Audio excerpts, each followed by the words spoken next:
जय गुरु जी। हम शिव पुराण के रुद्र संहिता के द्वितीय खंड में हम पढ़ रहे हैं दक्ष की तपस्या और देवी शिवा का उन्हें वरदान देना। कल हमने पढ़ा था संध्या जी का प्रकटय और उनको संध्या जी का दोबारा जन्म जो अरुंधति के रूप में हुआ था और जिनका विवाह वशिष्ठ जी के साथ हुआ था भगवान शिव जी के वरदान के स्वरूप। आज हम पढ़ेंगे दक्ष की तपस्या और देवी शिवा का उन्हें वरदान देना।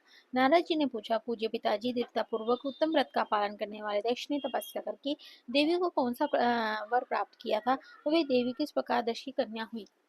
ब्रह्मा जी ने कहा, नारद तुम धन्य हो।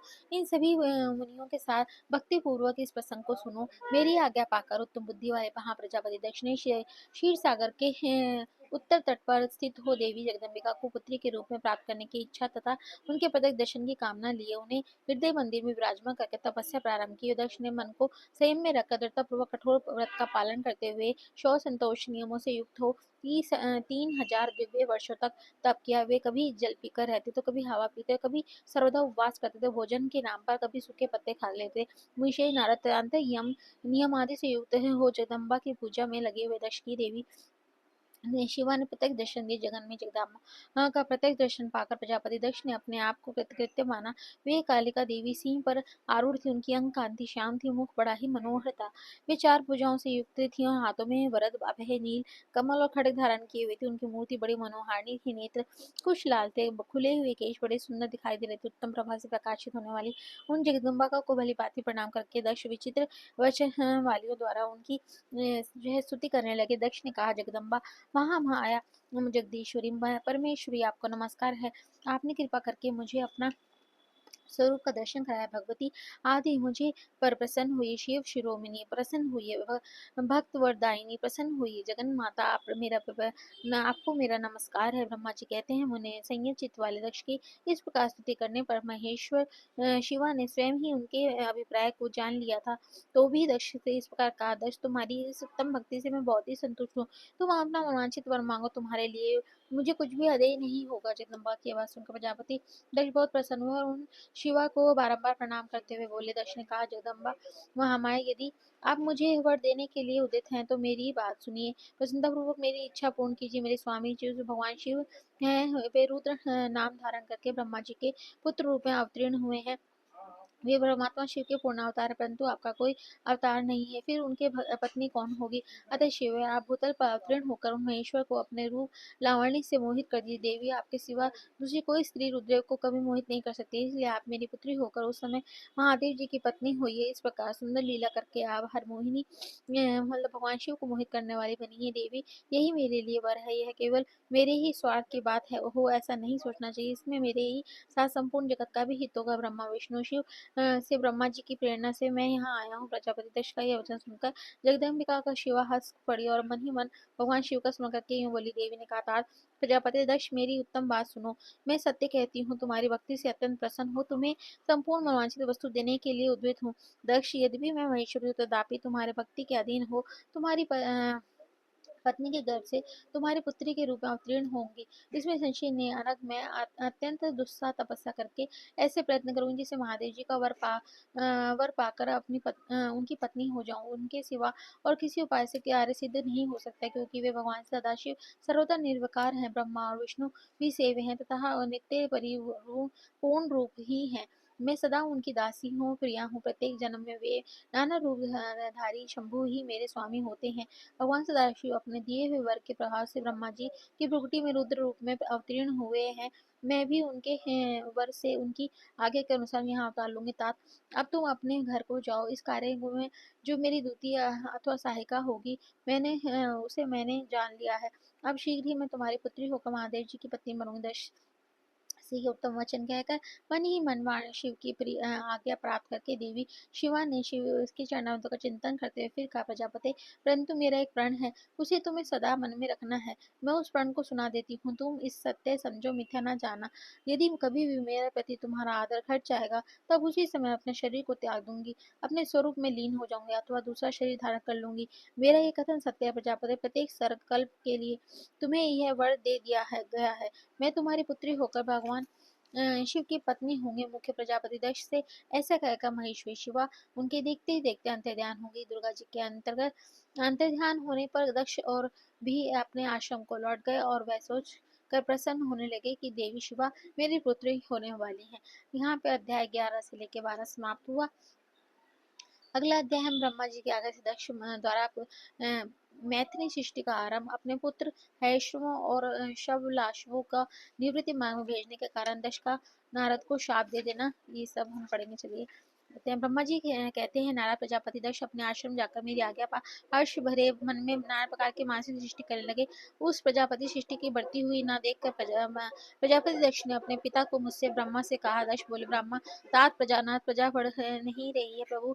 मैंने जितने जीवों की सृष्टि की थी वे सब उतने ही रह गए हैं प्रजानाथ। मैं क्या करूं जिस उपाय से जीव अपने अपने आप बढ़ने लग जाए, वे मुझे बताइए, तदनुसार मैं प्रजा की सृष्टि करूंगा। इसमें संशय नहीं। ब्रह्मा जी कहा था, प्रजापति दक्ष तुम्हारी उत्तम बात सुनो और उसके अनुसार कार्य करो। सुश्री भगवान शिव तुम्हारा कल्याण करेंगे। ब्रजेश प्रजापति भंजन की जो परम सुंदरी पुत्री अकसनी है उसे तुम पत्नी रूप में ग्रहण करो। स्त्री के साथ मैथुन धर्म का आश्रय ले तुम पुनः इस प्रजा सर्ग को बढ़ाओ। असंख्नी जैसी कामिनी के गर्भ में तुम बहुत सी संतान उत्पन्न कर सकोगे। तदनंतर मैथुन धर्म से प्रजा की उत्पत्ति करके दो उद्देश्य से प्रजापति दक्ष ने मेरी आज्ञा के अनुसार वीरण प्रजापति की पुत्री के साथ विवाह किया है। अपनी पत्नी वीरणी के गर्भ से प्रजापति दक्ष ने 10,000 पुत्र उत्पन्न किए हैं, जो हैश्रव कहलाए हैं। मुने वे सबके सब पुत्र समान धर्म का आचरण करते हुए पिता की भक्ति में तत्पर रहकर वे सदा वैदिक मार्ग पर चलते हैं। एक समय पिता ने उन्हें प्रजा की सृष्टि करने का आदेश दिया था।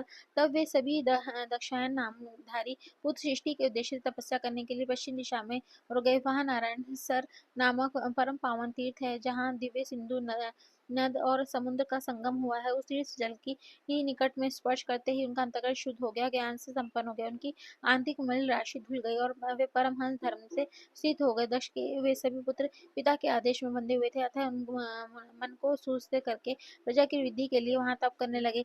वे सभी सत्पुरुषों में शेष थे। नारद, जब तुम्हें पता लगा कि हैश्रव गण सृष्टि के लिए तपस्या कर रहे हैं, तब भगवान लक्ष्मीपति के हार्दिक अभिप्राय का जानकर तुम स्वयं उनके पास गए और आदरपूर्वक यूं बोले, दक्ष पुत्र हैश्रव, तुम लोग पृथ्वी का अंत अनदेखी बिना सृष्टि रचना करने के लिए कैसे उदित हो गए। ब्रह्मा जी कहते हैं, नारद हैश्रव आलस्य से दूर रहने लगे। वे जन्म काल में ही बड़ी बुद्धिमान थे। वे सबके सब तुम्हारा उपयुक्त कथन सुनकर स्वयं उस पर विचार करने लगे। उन्होंने यह विचार किया कि जो उत्तम शास्त्र रूपी पिता के निर्वृत्ति परक आदेश को नहीं समझता, वह केवल रज आदि गुणों का विश्वास करने वाला पुरुष सृष्टि निर्माण का कार्य कैसे आरंभ कर सकता है। ऐसा निश्चय करके उत्तम बुद्धि और एक चित्त वाले दक्ष कुमार नारद का प्रणाम करके उनकी परिक्रमा करके ऐसे पथ पर चले गए जहाँ जाकर वहां वापस नहीं लौटता। नारद उस समय भगवान शंकर के मन हो और मुने, तुम समस्त लोकों में अकेले विचरा करते हो।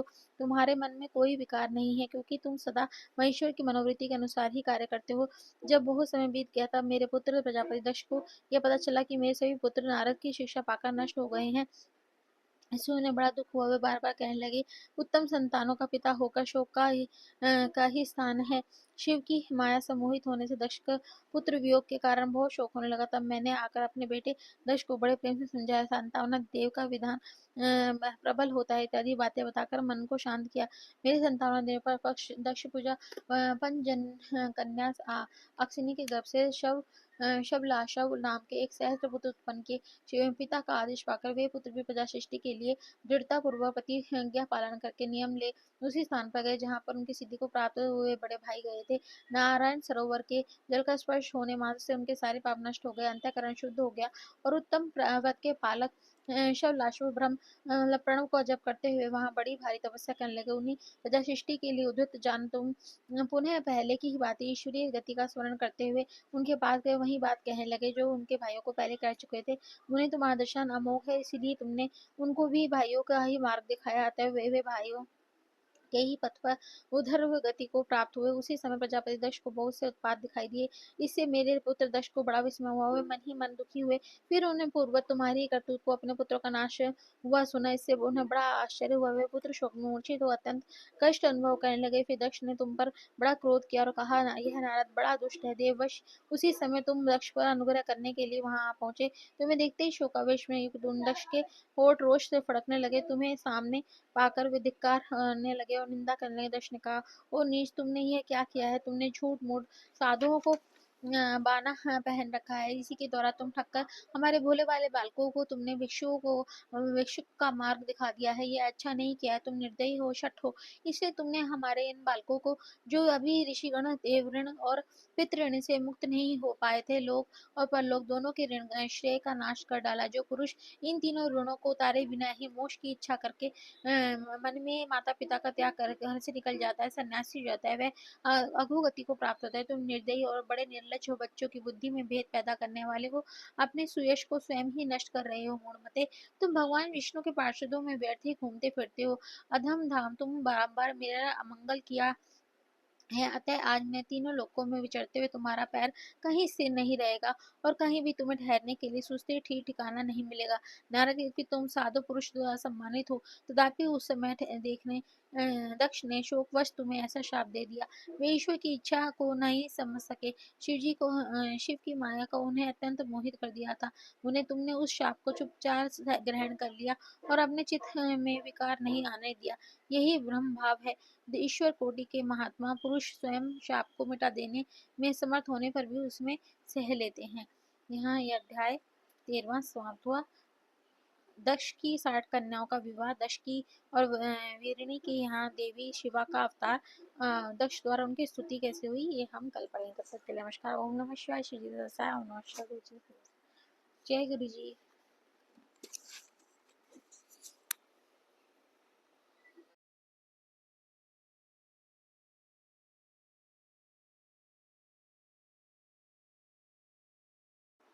जय गुरु जी। संगत जी, शुक्राना आपका, अनंतम शुक्राना कि आप शिव पुराण सुन रहे हैं और उसे पसंद कर रहे हैं। आपके कमेंट्स आते रहते हैं, कमेंट बॉक्स में जय गुरु जी लिख के अपनी हाजिरी लगाते रहिएगा। अनंतम शुक्राना आप सबका संगत जी कि आप सुन रहे हैं शिव पुराण में जो मैं अध्याय पढ़ के, मतलब जैसे गुरु जी ने मुझे सेवा बख्शी है, ये अध्याय मैं पढ़ती हूँ और 1 या 2 अध्याय हम रोज डाउनलोड करते हैं। आप उसे सुनिएगा जरूर, आगे शेयर भी कीजिएगा और जय गुरु जी कमेंट बॉक्स में जरूर लिख दीजिएगा। अगर मुझसे कोई बोलने में गलती हो तो प्लीज़ क्षमा कर दीजिएगा संगत जी, और अपने जो भी सुझाव हैं वो आप कमेंट बॉक्स में भी मुझे लिख सकते हैं, जिससे मैं और अपने में सुधार कर सकूं और अच्छे तरीके से कर सकें हम।